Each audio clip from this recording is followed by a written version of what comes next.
ఒక పక్క నాటే వస్తూ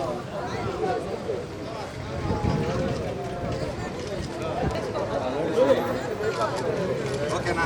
ఓకే. వర్ధిల్లాలి చంద్రబాబు నాయుడు గారి నాయకత్వం, వర్ధిల్లాలి పవన్ కళ్యాణ్ గారి నాయకత్వం, వర్ధిల్లాలి పవన్ కళ్యాణ్ గారి నాయకత్వం, వర్ధిల్లాలి మోడీ గారి నాయకత్వం, వర్ధిల్లాలి నాయకత్వం, వర్ధిల్లాలి డాక్టర్ పాసి సునీల్ కుమార్ నాయకత్వం, వర్ధిల్లాలి సునీల్ కుమార్ గారి నాయకత్వం, వర్ధిల్లాలి సునీల్ కుమార్ నాయకత్వం.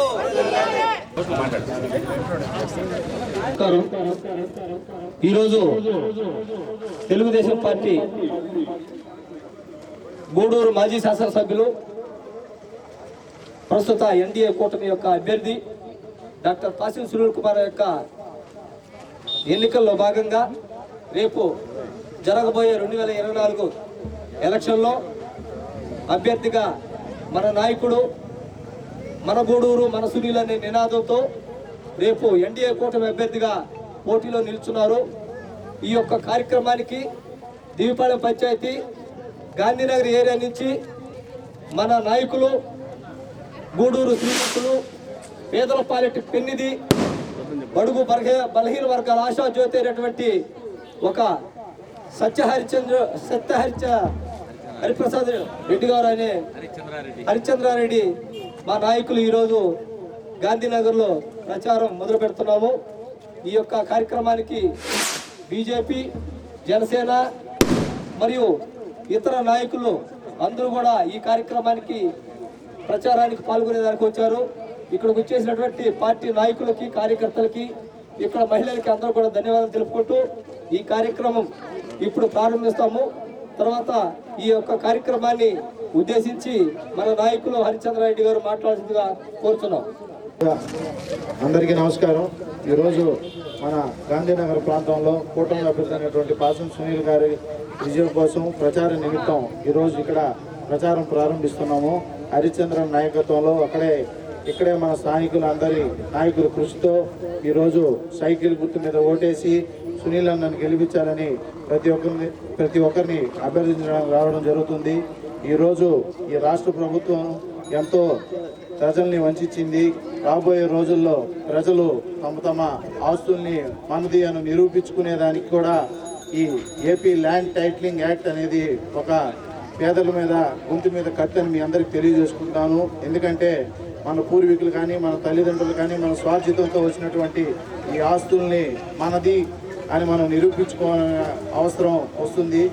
ప్రతి ఒక్కరూ దయచేసి ఈ రాక్షస పాలన మీద ఒక ఆలోచించి రాబోయే రోజుల్లో కూటమి అభ్యర్థి అయినటువంటి సునీల్ కుమార్ గారికి సైకిల్ గుర్తు మీద ఓటేసి, అదేవిధంగా రాష్ట్ర ప్రభుత్వం ఈ యొక్క రాష్ట్ర అభివృద్ధికి కోసం చంద్రబాబు నాయుడు గారిని గెలిపించాలని, అదేవిధంగా కేంద్ర ప్రభుత్వంలో మోడీ గారి నాయకత్వం వచ్చి దేశం ఎంతో ఆర్థికంగా అభివృద్ధి చెందాలని కోరుకుంటూ ఈరోజు మనం ఇక్కడ గాంధీనగర్ ప్రాంతంలో మన ప్రచార నిమిత్తం మీ అందరికీ కొన్ని విషయాలు తెలియజేసుకున్నాను. గతంలో ఈ యొక్క ప్రాంతంలో కరువు కాటకాలు గూడూరులో వచ్చినప్పుడు దాహార్తి కోసం హరిచంద్రన్న దాదాపు 27 లక్షల రూపాయలు వెచ్చించి మీ అందరి దాహార్తి తీర్చేదానికి దాదాపు 30 నుంచి 40 వాటర్ ట్యాంకులు పెట్టాడు.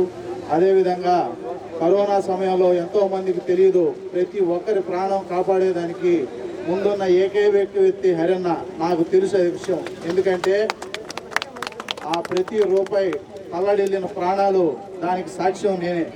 ఒక్కసారి మీరందరూ ఆలోచించి దయచేసి మన లోకల్ అభ్యర్థి అయినటువంటి సునీల్ అన్నకి ఓటేసి రాబోయే రోజుల్లో గూడూరు అభివృద్ధికి, గాంధీనగర్ అభివృద్ధికి, అదేవిధంగా ఈ ప్రాంతంలో ఎటువంటి కాలువలు, ట్రైన్లు ఇవన్నీ అభివృద్ధికి మనందరి నాయకులు సహకారం తీసుకోవాల్సిందిగా కోరుతూ ఈ యొక్క వార్డులో మనం మెజారిటీ సైకిల్ తీసుకొచ్చి సునీల్ అన్న కానుక ఇచ్చి రేపు అభివృద్ధిలో మనం పాలు పంచుకొని అడిగేదానికి ముందుగా కోరుతూ ఈ అవకాశం ఇచ్చిన పెద్దలందరికీ ధన్యవాదాలు. ఇప్పుడు రాబోయే ఎలక్షన్లో మన తమ్ముడు హరిచంద్రారెడ్డి కూడా ధన్యవాదాలు తెలుపుకుంటూ, మనకు రాబోయే ఎలక్షన్ చాలా ముఖ్యమైన ఎలక్షన్. ఎందుకంటే ఇప్పటికే ఆంధ్రప్రదేశ్ సర్వనాశనం అయిపోయింది, రాజధాని లేని రాష్ట్రం అయిపోయింది.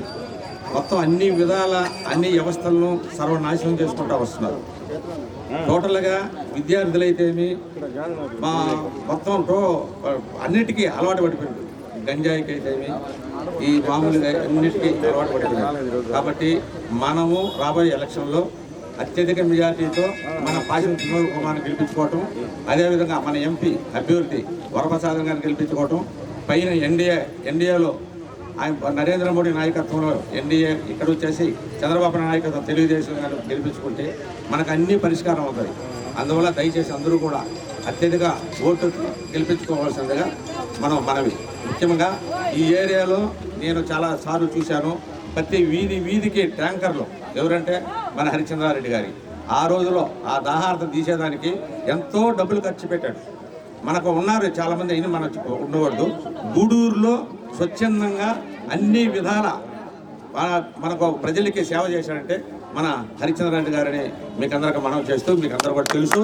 కాబట్టి హరిచంద్రారెడ్డిని మర్చిపోకుండా హరిచంద్రారెడ్డి నాయకత్వంలో సునీల్ నాయకత్వంలో మనం అందరం కూడా ప్రతి ఒక్కటూ ఆలోచించుకొని మనం ఓటేసుకుని గెలిపించవలసిగా ప్రార్థిస్తూ ధన్యవాదాలు.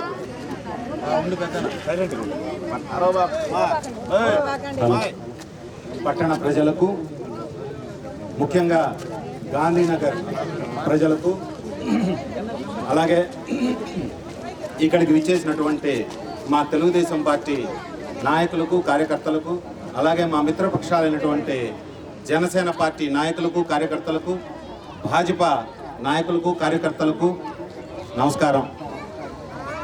అయితే నా సోదరుడు పాసన్ సునీల్ కుమార్ గారు రేపు మే 13వ తారీఖు జరగబోయేటటువంటి శాసనసభ ఎన్నికల్లో ఎన్డీఏ కూటమి అభ్యర్థిగా మరి మన ముందుకు వస్తున్నారు. వారి సూచనల మేరకు నేను ఈరోజు ఇక్కడ ఉండేటటువంటి ప్రతి ఒక్క నాయకుడిని కలుపుకొని గాంధీనగర్ అయితేమి, ఇందిరమ్మ ఇళ్ళు అయితేమి, టిట్కో ఇళ్ళు అయితేమి, బేల్దార్ కాలనీ, అడవి కాలనీ, చౌటపాళెం, దివుపాళెం ఈ ప్రాంతాల్లో తిరగమని నాకు నా సోదరుడు సూచనలు ఇవ్వడంతో ఈ రోజు నుంచి ఇక్కడ ప్రచారం మొదలుపెట్టే కార్యక్రమాన్ని అందరి సమక్షంలో మొదలుపెట్టడం జరుగుతూ ఉంది. ఇప్పుడు మిత్రులందరూ చెప్పినట్లుగా 5 ఏళ్ల క్రితం ఒక్క అవకాశం ఇవ్వండి, మీ బ్రతుకులు మార్చి చూపిస్తాను, అలాగే కరప్షన్ ఫ్రీ గవర్నమెంట్ అందిస్తాను అని ఒక అబద్ధాలు చెప్తూ ఎవరైతే ఒక వ్యక్తి మన ముందరకు వచ్చాడో ఆయన ఈ ఒక్క అవకాశంతోనే ఆంధ్రప్రదేశ్లోని ప్రభుత్వ ఆస్తులు అంటే mines and minerals, sand, liquor ఇలాగా వాళ్ళ ఏది లాభంగా వాళ్ళ కంటబడితే అవన్నీ అడ్డగోలుగా వారి అనుచరులైనటువంటి ప్రజాప్రతినిధులతో కలిసి కొల్లగొట్టడం జరిగింది. ఈ విషయాలు మీ అందరికీ తెలుసు. ఇదే రూట్లో ఎన్నో లారీలు గ్రావెలు, మట్టి తోలుకొని పోవడం మీరు అందరూ కూడా చూశారు. ఈ డబ్బులన్నీ న్యాయంగా మనం అంటే ప్రజలకు చెందాల్సినటువంటి ఇది ఉంది. అలా కాకుండా వీళ్ళు ప్రజాప్రతినిధులు కాదండి, కేవలం జగన్మోహన్ రెడ్డి గారి తల మనుషులు. అంటే ఆయన చేసే అరాచకమైన వ్యాపారాలకి ఇక్కడ ఉండి మంచి చెడ్డ చూసుకుని అవి కరెక్ట్గా వారికి అందేట్టు చేయడమే వీళ్ళ పని. ఇలాగ తయారైపోయింది. ఎవరైనా ఇదేంటి అన్యాయం ప్రశ్నిస్తే అక్రమంగా కేసులు పెట్టడం, నాన్ బెయిలబుల్ కేసులు బనాయించడం, ఇలాంటి మనం గత 4 ఏళ్ళుగా చూస్తూ వస్తున్నాం. ఈ అరాచకమైన అవినీతిమయమైనటువంటి ఈ వైఎస్ఆర్సీపీ గవర్నమెంట్కి చరమగీతం పాడాల్సినటువంటి సమయం ఇప్పుడు వచ్చింది, మన ముందర ఉంది. రాబోయే 5 ఏళ్లకి మన భవిష్యత్తుని, మన బిడ్డల భవిష్యత్తుని నిర్ణయించుకునేటటువంటి అవకాశం మన ముందర ఉంది.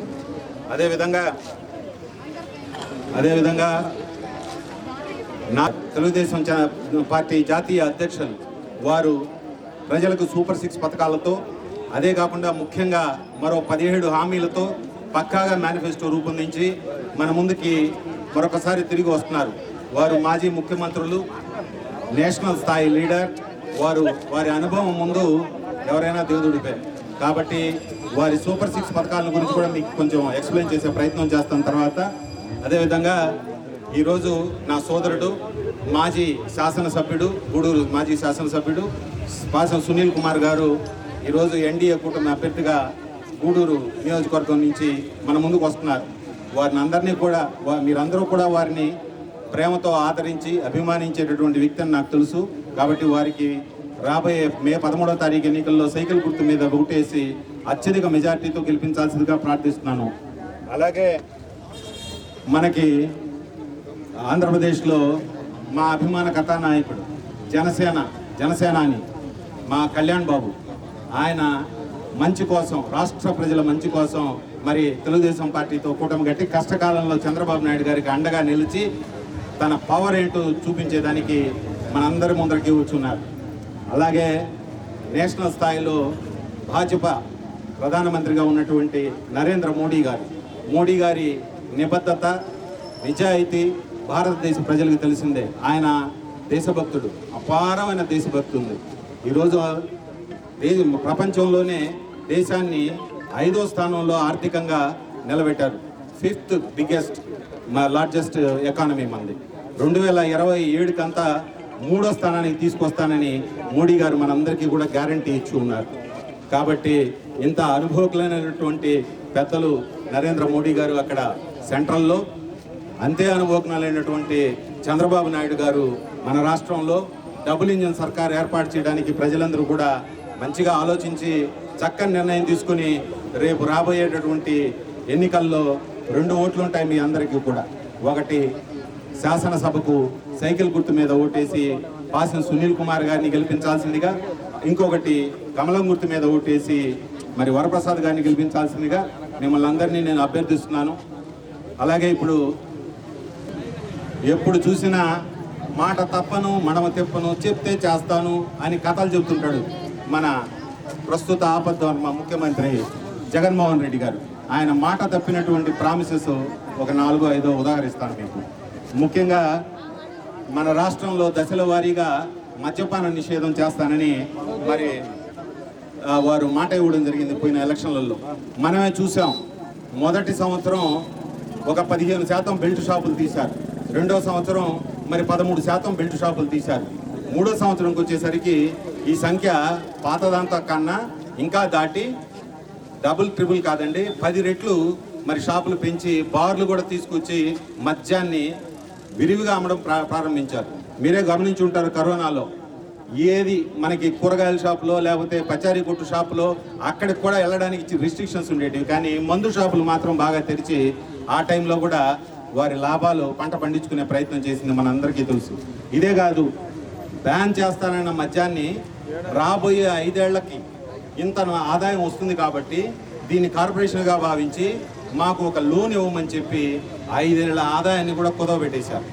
ఇటువంటి అబద్ధాలు చెప్పే మనిషి మరి ముఖ్యమంత్రి గారు. అలాగే స్పెషల్ స్టేటస్ ఏం చెప్పారండి ఆయన? నాకు కాన 25కి 25 ఎంపీలు ఇస్తే కేంద్రం మెడలు వంచి కొమ్ములు ఇరిచి మరి మనకి స్పెషల్ స్టేటస్ తీసుకొస్తా అన్నారు. మరి ఏం జరిగిందండి? రిజల్ట్ వచ్చిన రోజే ఏం చెప్పారు? అయ్యో, నేను అనుకున్నట్లుగా కేంద్ర ప్రభుత్వంలో 248 స్థానాలు వచ్చుంటే నా 22 కలిపి అప్పుడు నేను స్పెషల్ స్టేటస్ తెచ్చేవాడిని, కానీ ఇప్పుడు అది నేను చేయలేని పరిస్థితిలో ఉన్నానని ఆయన చేతులు ఎత్తేయడం జరిగింది. ఆయన మెడలు వంచడం, కొమ్ములు ఎరవడం సంగతి దేవుడు ఎరుగు. నేరుగా రేణిగుంట ఎయిర్పోర్ట్లోకి పోయారు. మా పెద్ద నరేంద్ర మోడీ గారి ముందు నడుము వంచి మోకాళ్ళు ఉంచి కాళ్ళ మీద పడి మరి సారీ చెప్పారు. అలా ఉంటుంది ఆయన వ్యవహార శైలి. అలాగే ప్రతి ఏటా జనవరిలో జాబ్ క్యాలెండర్ ఇస్తానన్నారు నిరుద్యోగులకి. మరి ఆ మాట కూడా తప్పారు. అదేవిధంగా మెగా డిఎస్సి అంటే టీచర్లకి, అసిస్టెంట్లకి, పీటీఈలకి వీళ్ళందరికీ కూడా బీఈడీ చదువుకున్న వాళ్ళకి, అలాగే డిగ్రీ చదువుకున్న వాళ్ళకి ఒక ఎంట్రన్స్ టెస్ట్ నిర్వహించి దాని ద్వారా దాదాపు 22-23 వేల టీచర్ పోస్టులు, అసిస్టెంట్ పోస్టులు ఇవన్నీ భర్తీ చేస్తానని మాట ఇచ్చి మరి తప్పడం జరిగింది. ఇది కూడా ఆయన తప్పిన దానిలో ఒకటి. అలాగే రైతులకి ఆయన ఇచ్చిన పలు హామీల్లో భాగంగా ప్రతి నియోజకవర్గంలో కూడా గోడౌన్స్, కోల్డ్ స్టోరేజ్ నిల్వ ఉంచుకునేటటువంటి గోడౌన్స్ కూడా కట్టిస్తానని ఆయన మాట చెప్పి దాని సంగతి ఏమైందో కూడా తెలియదు. మరి ఇక్కడ కూడా ఆయన మాట తప్పడం జరిగింది. అలాగే నాయి బ్రాహ్మణులకి స్కిల్ డెవలప్మెంట్ అంటే వాళ్ళు నాదస్వరం వాయించడంలో కానీ లేదు మేళగాళ్ళకైనా కానీ వాళ్ళకి స్పెషల్ స్కిల్స్ నేర్పిస్తాం. అదేవిధంగా వాళ్ళకి బార్బర్ షాపుల్లో కటింగ్ చేసేదానికి ఆధునిక పద్ధతుల్లో ఏ విధంగా చేయొచ్చు, మీ షాపులు నిర్వహించుకోవచ్చు అనే దాని పట్ల కూడా మేము ఈ శిక్షణా తరగతులు ఏర్పాటు చేస్తామని ఆ మాట కూడా తప్పడం జరిగింది. అలాగే కాంట్రిబ్యూటరీ పెన్షన్ స్కీమ్ సిపిఎస్ మరి ఆయన మామూలుగా ప్రజల్లోకి వెళ్ళినప్పుడు ఎవరో సిపిఎస్ సంగతి చెప్పండి సార్ అంటే అదే ముందులన్నా మేము అధికారంలోకి వచ్చిన వారం రోజుల్లో చేపించేస్తాం, దాని గురించి ఇప్పుడు వద్దన్నాడు. ఆ తర్వాత సకల శాఖ మంత్రి సత్తల్ గారు మీడియా ముందుకు వచ్చి అది అవగాహన లేక కొంచెం స్టప్ జరిగింది అంటే, ఒక ముఖ్యమంత్రి స్థాయి అభ్యర్థికి అవగాహన ఉండదండి ఏదైనా ఒక విషయం పట్ల. కాంట్రిబ్యూటరీ పెన్షన్ స్కీమ్ను కాదని ఓల్డ్ పెన్షన్ స్కీమ్ని ఇంప్లిమెంట్ చేస్తే రాష్ట్రం ఆర్థికంగా అధోగతి పాలవుతుంది. ఆ విషయం తెలుసో తెలియకో మరి ఆ స్థాయి వ్యక్తికి తెలియదని అంటే నమ్మడం ఎలాగో అర్థం కాదు. అది కూడా ఆ హామీ కూడా తప్పారు. అలాగే మడమ తిప్పిన అంశాలు కొన్ని ఉన్నాయి. ఒకటి, రైతు భరోసా. ఆయన మనకేం చెప్పారండి, 4 ఏళ్ల పాటు 12,500 రూపాయలు చొప్పున రైతుకు పెట్టుబడి కింద మొత్తం 50,000 రూపాయలు మరి రైతు సోదరులకు అందిస్తానన్నారు. మరి ఆయన ఏం చేశారు, అధికారంలోకి వచ్చి రాగానే మా నరేంద్ర మోడీ గారు PM కిసాన్ సమ్మాన్ నిధి కింద 6,000 రూపాయలు ఆయన డైరెక్ట్గా రైతుల అకౌంట్లో వేస్తుంటే దాంతో కలుపుకొని 7,500 ఈయన ఇస్తూ నేను 5 సంవత్సరాల పాటు ఇస్తా అన్నాడు. అంటే 50,000కు బదులుగా రాష్ట్ర ప్రభుత్వం నుంచి జగన్మోహన్ రెడ్డి గారు రైతులకు ఇచ్చినటువంటి డబ్బులు 37,500, 12,500 రూపాయలు ఎగనామం పెట్టాడు రైతులకి. అలాగే అమ్మఒడి 10 ఎలక్షన్లకు ముందు మీకు ఎంతమంది బిడ్డలు ఉన్నా సరే 15,000 నేను తల్లి అకౌంట్లో వేస్తాను, మీ బిడ్డల్ని బ్రహ్మాండంగా చదివిస్తాను, ఎన్ని లక్షలైనా పర్వాలేదు, ఎన్ని కోట్లైనా పర్వాలేదని మాట్లాడడం పలు సందర్భాల్లో మనం అందరం చూసాం. మరి ఆయన అధికారంలోకి వచ్చిన తర్వాత ఏం జరిగింది, అమ్మఒడి పథకంలో కేవలం ఒక బిడ్డకు మాత్రమే 15,000 ఇస్తూ, అది కూడా మొదటి సంవత్సరం 15,000 జనవరిలో ఇచ్చి, రెండో సంవత్సరం జనవరిలో 14,000 ఇచ్చి 1,000 రూపాయలు టాయిలెట్స్కి అని చెప్పి, మూడో సంవత్సరం వచ్చేసరికి 13,000 రూపాయలకి తగ్గించడం మనం అందరం కూడా చూసాం. ఈ విధంగా ఈ విషయంలో మడవం తెప్పడమే కాకుండా ఆయన జనవరిలో తల్లుల అకౌంట్లో 700 ఉండే దురుద్దేశం చెప్తాను. మామూలుగా జూన్లో అడ్మిషన్ జరుగుతాయి స్కూల్కి, జనవరిలో ఎందుకు వేశారంటే అందులో కోవిడ్ సమయం. తల్లిదండ్రులు తమ బిడ్డల్ని ఎంత కష్టపడైనా సరే బాగా చదివించుకోవాలి, అప్పుల పాలైనా సరే మా బిడ్డ భవిష్యత్తు బాగుండాలని ఆలోచించేటువంటి తల్లిదండ్రులు ఒక లిటిల్ ఏంజల్స్, ప్రాస్పరానో, లేకపోతే రత్నమో, లేకపోతే చైతన్యానో ఇలాంటి మంచి స్కూల్స్లో చేర్పించి వాళ్ళ బిడ్డల భవిష్యత్తు బాగుండాలని తల్లిదండ్రులు ఆలోచిస్తున్న తరుణంలో కరెక్ట్గా పండగల సమయంలో ఈ డబ్బులు వేసి అవి పండగలకి ఖర్చు పెట్టుకునే విధంగా చేసి, 2 సంవత్సరాలు కరోనా తర్వాత స్కూల్కి వెళ్తే మరి మీరు ఫీజులు కట్టలేదు, యూనిఫామ్ డబ్బులు కట్టలేదు, కాబట్టి మేము మీ బిడ్డలకి ఆ డబ్బులు కడితే కానీ అడ్మిషన్ ఇవ్వము అని ప్రైవేట్ స్కూల్ యజమాని చెప్తే వాళ్ళని దుర్మార్గులుగా చిత్రీకరించే ప్రయత్నం చేస్తూ ప్రభుత్వం నిమ్మకు నీరెత్తినట్టుగా ఉండడం వల్ల తల్లిదండ్రులు కూడా కాంప్రమైజ్ అయ్యి డబ్బులు కట్టలేక తమ బిడ్డల్ని మంచి స్కూల్ నుంచి తీసి ప్రభుత్వ స్కూల్లో వేసి అక్కడ బోధన ఇంగ్లీష్ మీడియం అంటారు, నిజానికి తెలుగు మీడియం స్కూల్స్లో ఉండే టీచర్స్కి శిక్షణా తరగతులు ఇచ్చి ఇంగ్లీష్లో బోధనా పద్ధతులు నేర్పించే ప్రయత్నం ఏదైనా చేశారా? కంటి తుడుకు చర్యగా కేవలం 18 రోజుల పాటు వాళ్ళకి ట్రైనింగ్ ఇచ్చి ఇవ్వండి మీరు పిల్లకాయలకి ఇంగ్లీష్లో పాఠాలు చెప్పండి అన్నారు. నిజానికి ఏ పబ్లిక్ స్కూల్కైనా మనం వెళ్దాం, అక్కడ ఉండేటటువంటి టీచర్స్ని కలిసి మాట్లాడదాం, వాళ్ళు బోధించే విధానం ఎలా ఉందో పిల్లలతో కలిసి మనం కూడా కూర్చుని విందాం. అప్పుడు మీకు అర్థమవుతుంది నిజానికి ఆయన లక్ష్యం ఇంగ్లీష్ మీడియంలో చేర్పించి పిల్లల్ని చక్కగా తీర్చిదిద్దడం కాదు, తన అవకాశవాదాన్ని వినియోగించుకొని ప్రభుత్వ స్కూల్లో అడ్మిషన్లు ఎక్కువ చేసి ప్రైవేట్ స్కూల్ని దెబ్బగొట్టి 25% ఫ్రీగా ఇవ్వాలని ఆ రూల్స్ ప్రకారం చెప్పి ఆ విద్యా సంస్థల్ని సమూలంగా దెబ్బతీసే ప్రయత్నం చేశాడు. అలాగే ఎయిడెడ్ అంటే ప్రభుత్వ సహకారంతో నడిచేటటువంటి కళాశాలలు కానీ స్కూల్స్ కానీ ఒక్క స్ట్రోక్తో జాతీయం చేశాడు. ఇస్తే మాకు ఇవ్వండి, లేకపోతే మీకు మేము ఏమి ఇవ్వము, ప్రభుత్వం తరఫు నుంచి ఏమి రాదు, మీరే నడుపుకోండి అని వాళ్ళని నడి సముద్రంలో వదిలేశాడు. వాళ్ళు పాపం అంత ఇన్ఫ్రాస్ట్రక్చర్ పెట్టుకొని ఏం చేయాలా ఏం చేయకూడదు అనేది అర్థం కాకుండా గత 3 ఏళ్ళుగా తప్పించిపోతూ ఉన్నారు. అలాగా విద్యా వ్యవస్థని చాలా వరకు దెబ్బకొట్టే ప్రయత్నం చేశాడు. అలాగే మనకి వచ్చిన కొత్తల్లో రైతులందరికీ ఉచిత బోర్లు వేపిస్తా అన్నారు. ఇది కేంద్ర ప్రభుత్వ స్కీము కుసుమ్ యోజన. దానికి 60% కేంద్ర ప్రభుత్వం నిధులు ఇస్తే 40% మనం రాష్ట్ర ప్రభుత్వం ఇవ్వాలి. మరి ఆ 40% నిధులు లేక స్టార్టింగ్లో హడావిడిగా ఒక 10 బోర్ మిషన్లు అవి తీసుకొచ్చి కొన్ని దగ్గర వేసి ఆ తర్వాత మ్యాచింగ్ గ్రాంట్ ఇవ్వలేమని చేతులు ఎత్తేసి రైతులను ఏమార్చింది. అదేవిధంగా డ్రిప్ ఇరిగేషన్ ఆ స్కీమును కూడా నిధుల లేమితో సంపూర్ణంగా తీసేయడం జరిగింది. అలాగే జగనన్న కాలనీలు ఆయన పెట్టుకున్న పేరు. మరి దీనికి మొత్తం 3 లక్షల రూపాయలు డబ్బులు అయితే 60% అనగా 1,80,000 రూపాయలు కేంద్ర ప్రభుత్వం ఇస్తుంది. ఆ మిగతా 1,20,000 రాష్ట్ర ప్రభుత్వం ఇచ్చి మరి పేదలందరికీ ఇల్లు కట్టించేటటువంటి ఏర్పాటు చేయాలి. దాదాపు 30 లక్షల ఇల్లు కట్టాలని ఆయన ఆ రోజు ప్రామిస్ చేశాడు. మరి ఎంత మాత్రం రూపుదాల్చిందో మనమే చూసాం. ప్రభుత్వ భూములు ముఖ్యంగా ఎక్కడెక్కడ ఉన్నాయో చూసి అవన్నీ తీసుకొని వాటిల్ని లేఅవుట్లుగా వేసి దానికి కాంట్రాక్ట్లు ఇచ్చి దానిలో వారి సొంత మనుషులు సంపాదించుకునేట్లుగా చేసి మొదట నరేంద్ర మోడీ గారు ఇచ్చినటువంటి 1.8 లక్షల్ని ఆ ల్యాండ్ అక్విజిషన్కి డెవలప్మెంట్కి ఖర్చు పెట్టేశాడు. ఇక వీళ్ళ వంతు వచ్చింది. దానికి ఆయన 3 ఆప్షన్లు ఇచ్చాడు. ఒకటి, మీరే కట్టుకోండి, డబ్బులు మేము ఇస్తాం. లేదు, మెటీరియల్ ఇస్తాము, మీరు కట్టుకోండి, మెటీరియల్ డబ్బులు ఇస్తాం. లేదు, మొత్తం మేము ఇది అని చెప్పి 3 ఆప్షన్లు ఇచ్చాడు. అందులో ప్రజలు చాలామంది మీరే కట్టించివ్వండి అంటే ఈ రోజు కూడా అవి ఏ లెవెల్లో నిలిచిపోయి ఉన్నాయో ప్రతి కాలనీకి పోయి మనం ప్రత్యక్షంగా చూసి తెలుసుకోవచ్చు. ఈ విధంగా అక్కడ కూడా ఆయన మరి మడమ తెప్పడం జరిగింది. ప్రభుత్వ ఉద్యోగులు పాపం వాళ్ళకి జన్మలో అనుకొని ఉంటారు. ప్రభుత్వ ఉద్యోగం వచ్చిందంటే అదొక సేఫ్టీ, భరోసా. మా జీవితాలు ఇంకా సస్యశ్యామలంగా బ్రహ్మాండంగా ఉంటాయి అనేటటువంటి ఘనమైన ఫీలింగ్. అదేవిధంగా మన ఇంట్లో తల్లిదండ్రులు కూడా చక్కగా చదువుకుని గవర్నమెంట్ జాబ్ తెచ్చుకుంటే నీకు ఇంకా తిరుగులేదు, వెనక చూసుకోవాల్సిన పని లేదంటారు.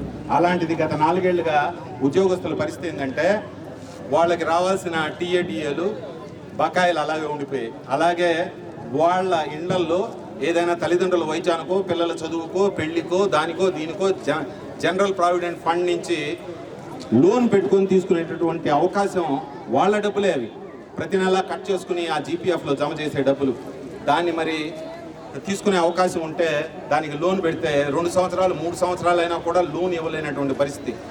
పాపం ఉద్యోగస్తులందరూ దీన్ని నమ్ముకుని వాళ్ళ ఇళ్లలో ఏదో అవసరమైనప్పుడు మరి ఏమీ చేసుకోలేక, ఎవరితోనూ చెప్పుకోలేక, గవర్నమెంట్ జాబ్ అంటే కూడా గ్యారంటీ లేదే అని అనుకునేటటువంటి పరిస్థితులు తీసుకొచ్చినటువంటి దుర్మార్గమైన ప్రభుత్వం ఈ ప్రభుత్వం. మరి అలాగే సినిమా రంగాన్ని ఎలాగ దెబ్బ కొట్టాడో చూసాం. కాంట్రాక్ట్లు బిల్లు ఇవ్వకుండా వాళ్ళ జీవితాలను ఎలాగ నాశనం చేశాడో చూసాం. ఇలాగా 4 రూపాయలు సంపాదించే రంగాన్ని ప్రతి ఒక్క దాన్ని, మైన్స్, మినరల్స్, శాండ్, లిక్కరు, విద్యా సంస్థలు, వైద్య సంస్థలు, సినిమా రంగం, మరి కాంట్రాక్ట్ రంగం, ఇలాగ 4 రూపాయలు సంపాదించి వాళ్ళు తిరిగి ప్రజలకో లేకపోతే ఎలక్షన్లోనో ఖర్చు పెట్టే అవకాశం ఉంటే ఆ అవకాశం ఉండకూడదు, వీళ్ళ దగ్గర డబ్బులే ఉండకూడదు అనే లక్ష్యంతో కేవలం ఆయన దగ్గర మాత్రమే డబ్బులన్నీ పెట్టుకొని ఈరోజు ఎలక్షన్ చేసే ప్రయత్నం చేస్తున్నారు ఆయన. ఈ విషయాన్ని మరి ప్రజలందరూ గుర్తించాలి. అలాగే ఇప్పుడు అనుభవజ్ఞులైనటువంటి తెలుగుదేశం పార్టీ జాతీయ అధ్యక్షులు చక్కగా సూపర్ 6 పేరుతో మరి మనకి ప్రజలకి మేలు చేసే విధంగా పథకాలు ప్రకటించడం జరిగింది. యువగళం కింద 20 లక్షల మంది యువతకు ఉపాధి కల్పిస్తానంటున్నాడు రాబోయే 5 ఏళ్లలో. అలా కాని పక్షంలో నిరుద్యోగులందరికీ కూడా నెలకి 3,000 రూపాయల వృత్తి ఇస్తానంటున్నాడు. అలాగే ప్రతి రైతుకి కూడా పెట్టుబడి కింద ఏటా 20,000 రూపాయలు మరి వారు ఇస్తానని చెప్తున్నారు. అలాగే మహాశక్తి స్త్రీలకు సంబంధించి ప్రతి విద్యార్థికి కూడా జగన్మోహన్ రెడ్డి గారు ఇప్పుడు ప్రస్తుతం చేస్తున్నట్టు ఒక బిడ్డకు 15,000 కాదండి, ఇంట్లో 1, 2, 3, 4, 5 ఉన్నా కూడా అన్ని 15,000 రూపాయలు మరి స్త్రీలకు ఇచ్చేటటువంటి స్కీమ్ తీసుకొస్తున్నారు. అలాగే 18 ఏళ్ళు పైబడి 59 ఏళ్ల లోపల ఆడపిల్లలందరికీ, స్త్రీమూర్తులకి నెల 1,500 రూపాయలు మరి ఏర్పాటు చేస్తున్నారు. అలాగే ఆడవారికి సంవత్సరానికి 3 గ్యాస్ సిలిండర్లు ఫ్రీగా ఇవ్వడమే కాకుండా మన జిల్లాలో ఎక్కడి నుంచి ఎక్కడికి వెళ్ళాలన్నా కూడా ఆర్టీసీ బస్సుల్లో ఉచితంగా ప్రయాణించేటటువంటి సదుపాయాన్ని కూడా కల్పిస్తున్నారు. అలాగే బీసీ సోదరులకి అందరికీ సమూలంగా అన్ని ప్రక్షాళన చేసి అండగా ఉంటానని హామీ ఇస్తున్నారు. అలాగే ప్రతి ఇంటికి రక్షిత తాగునీరు, అంటే ఇది కేంద్ర జలశక్తి మిషను ఘర్ఘర్కో నాలా పేరుతో కొన్ని కోట్ల రూపాయలు ఇచ్చింది గడిచిన గవర్నమెంట్లో. వాళ్ళు ఉన్న కనెక్షన్లు చూపించి ఆ డబ్బులు కూడా మింగేశారు. కాబట్టి మన చంద్రబాబు నాయుడు గారు వస్తే కొళాయి లేని ఇంటికి ఖచ్చితంగా మంచినీటిని అందించే కొళాయిలు ఖచ్చితంగా ఏర్పాటు చేస్తానని చెప్తున్నారు.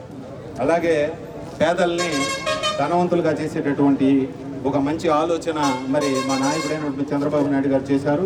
పేదల్ని సంపన్నులు చేసేదానికి 5 ఏళ్లలో ప్రస్తుతం వాళ్ళు ఏదైతే సంపాదించుకుంటున్నారో అంతకు రెట్టింపు చేసేటటువంటి చక్కనైనటువంటి పథకాన్ని కూడా రూపొందించారు. వృద్ధాప్య పెన్షన్ని ప్రస్తుతం ఉన్న 3,000 నుంచి 4,000 చేస్తున్నారు. దివ్యాంగుల పెన్షన్ని 6,000 చేస్తున్నారు. మెగా డిఎస్సిని వచ్చిన మొదటి 3 నెలల్లోనే బ్రహ్మాండంగా నిర్వహిస్తామని చెప్తున్నారు. చక్కనైన హామీలతో మరి నారా చంద్రబాబు నాయుడు గారు మన ముందరికి అత్యద్భుతమైన పథకాలతో వస్తున్న దానివల్ల మనందరి మీద ప్రస్తుతం ఉండేటటువంటి బాధ్యత ఏంటంటే మాజీ ముఖ్యమంత్రి వర్యులు తెలుగుదేశం పార్టీ జాతీయ అధ్యక్షులు నారా చంద్రబాబు నాయుడు గారిని మనం ఆంధ్రప్రదేశ్ రాష్ట్ర ముఖ్యమంత్రిగా మరొకసారి చేసుకోవాల్సిన అవసరం ఎంతైనా ఉంది. దయచేసి గుర్తించండి. అదేవిధంగా గూడూరు శాసనసభకి పోటీ చేస్తున్నటువంటి మాజీ గూడూరు శాసనసభ్యులు నా మిత్రులు సోదరులు పాసం సునీల్ కుమార్ని అత్యధిక మెజార్టీతో గెలిపించేందుకు సహకరించాల్సిందిగా, అలాగే మిత్రపక్షాల అభ్యర్థి బీజేపీ తరఫున నిలుస్తున్నటువంటి వరప్రసాద్ గారిని కమలం గుర్తు మీద ఓటేసి గెలిపించాల్సిగా ప్రజలందరినీ ప్రార్థిస్తూ ఈరోజు ఇక్కడికి మా మీద ప్రేమతో తెలుగుదేశం కార్యకర్తలు, మరి జనసేన కార్యకర్తలు, బీజేపీ కార్యకర్తలు అందరూ వచ్చి కూడా ఈ కార్యక్రమం నిర్వహించేదానికి చక్కనైన ఏర్పాటు చేసినందుకు వారందరికీ ధన్యవాదాలు తెలుపుకుంటూ సెలవు.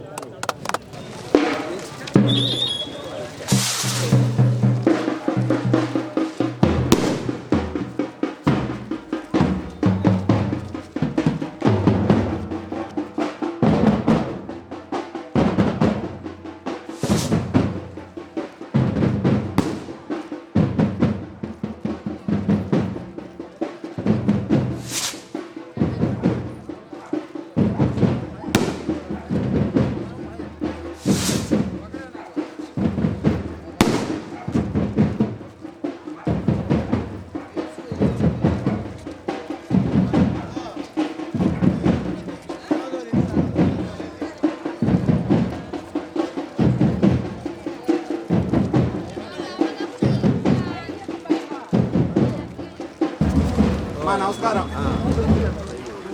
మా సోదరుడు నా దగ్గర ఉండేదానికి అలాగే మనకు కావాలన్నా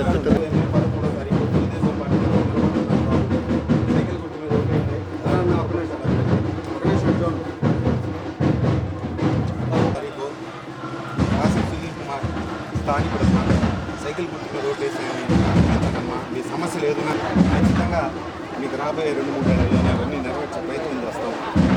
సైకిల్ గుర్తు మీద ఓటేసి గెలిపించండి. ఉండే సమస్యలన్నీ మేము గుర్తించాం. బోర్లు లేవు, రోడ్లు లేవు, డ్రైన్లు లేవు, లైట్లు లేవు, అన్నీ నెరవేర్చే ప్రయత్నం చేస్తాం. సునీల్ కుమార్ గారిని గెలిపించండి. పాసం సునీల్ కుమార్ గారిని సైకిల్ గుర్తు మీద ఓటేసి దయచేసి గెలిపించండి. అలాగే కమలం గుర్తు మీద ఓటేసి మా నమస్కారం. మా రాబోయే మే 13వ తారీఖు పాసం సునీల్ కుమార్ గారు తెలుగుదేశం అభ్యర్థిగా వస్తున్నారు. సైకిల్ గుర్తు మీద ఓటేసి ఆయన్ని శాసనసభకి పంపించండి. అదేవిధంగా 2వ ఓటు కమలం గుర్తమ్మా. ప్రాంతంలో ఖచ్చితంగా పరిష్కరిస్తాను. సరే, అలాగే 13వ తారీఖు ఎలక్షన్ పాసం సునీల్ కుమార్ గారు సైకిల్ గుర్తు మీద ఓటేసమ్మా. 2వ ఓటు కమలం. సరే ఆడే ఉండు తల్లి. మా రాబోయే 13వ తారీఖు సైకిల్ గుర్తు మీద ఓటేసి పాసం సునీల్ కుమార్ గారిని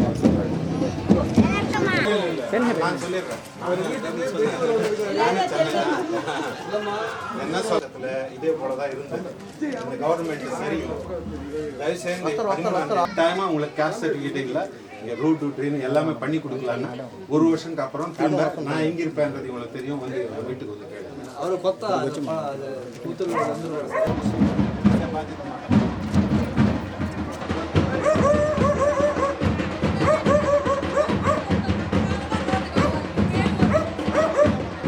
రాబోయే 13వ తారీఖు ఎలక్షన్లో సునీల్ కుమార్ గారి సైకిల్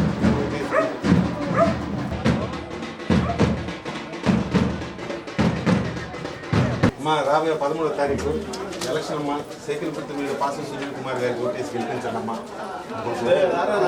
ఖచ్చితంగా ఈ ప్రాంతంలో రోడ్లు, డ్రైన్లు చేయించే బాధ్యత దయచేసి.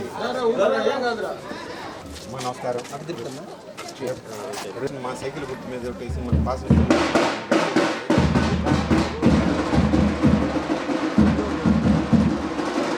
కుమార్ గారిని గెలిపించండి. కమలానికి ప్రాంతంలో ట్రైన్లు, రోడ్లు ఖచ్చితంగా వేపిస్తాం. 2 సంవత్సరాలు జగన్మోహన్ రెడ్డి వచ్చి పని చేసి అక్కడ పెట్టారు పాపారు బాబు. ప్రాంతంలో ట్రైన్లు, రోడ్లు అన్నీ వేస్తాం. కొత్త ఓటు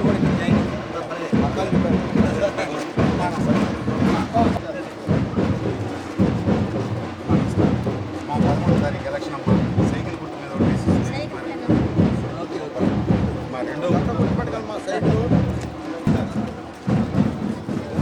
చెప్పాల్సిన నమస్కారం. సైకిల్ గుర్తు మీద 11వ తారీఖున రెండో ఓటు కమలానికి. ఇంకా పరిస్థితి తెలుసు. సునీల్ కుమార్ గారు సైకిల్ మీద ఓటేసి గెలిపిస్తే నేను సూపర్ రైట్లు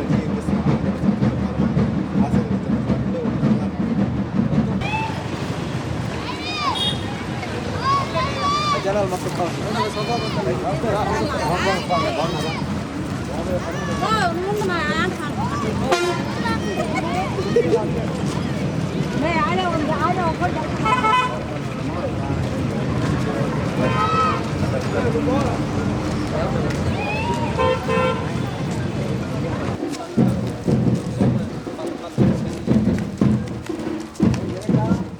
ఏమా కూడా సైకిల్ గుర్తు మీద ఓటేసి పాస్ సునీల్ కుమార్ గారిని గెలిపించండి. రెండో ఓటు కమలానికి. తారీఖు ఎలక్షన్ వస్తుంది. సైకిల్ గుర్తు మీద ఓటు మీ కుటుంబంలో ఆరోగ్యశ్రీ వచ్చేట్టుగా చూసుకుంటారు.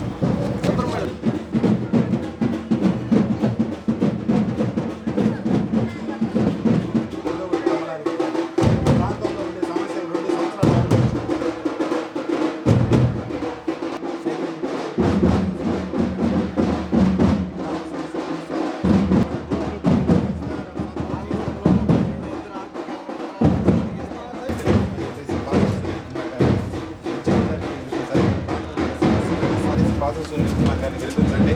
ప్రాంతంలో ఉండే సమస్యలను ఎదుర్కోవడమా రాబోయే 11వ తారీఖున సునీల్ కుమార్ గారి సైకిల్ గెలిపించండి. రెండో ఓటు కమలానికి. ప్రాంతంలో ఉండే సమస్యలను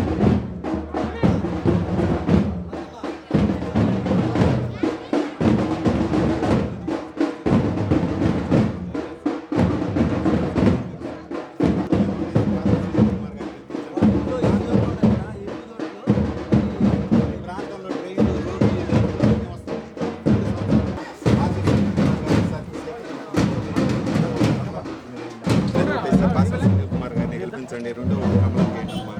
ఈ ప్రాంతంలో ఉండే ట్రైన్లు, లైట్లు అన్ని సునీల్ కుమార్ గారు ఓటేసి గెలిపించండి. అలాగే రెండో ఓటు కమలానికి. ఈ ప్రాంతంలో రోడ్లు, ట్రైన్లు, లైట్లు రాబోయే 2 సంవత్సరాల్లో చేసి చూపిస్తాం. సరే మీ ఇంట్లో ఎంతమంది?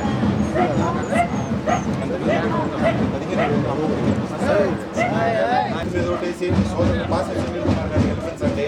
ఈ కాలనీలో ఉండే రోడ్లు, ట్రైన్లు, లైట్లు అన్ని సమస్యలు 2 సంవత్సరాల కాలంలో తెలుస్తాడమ్మా. రోడ్లు కమలం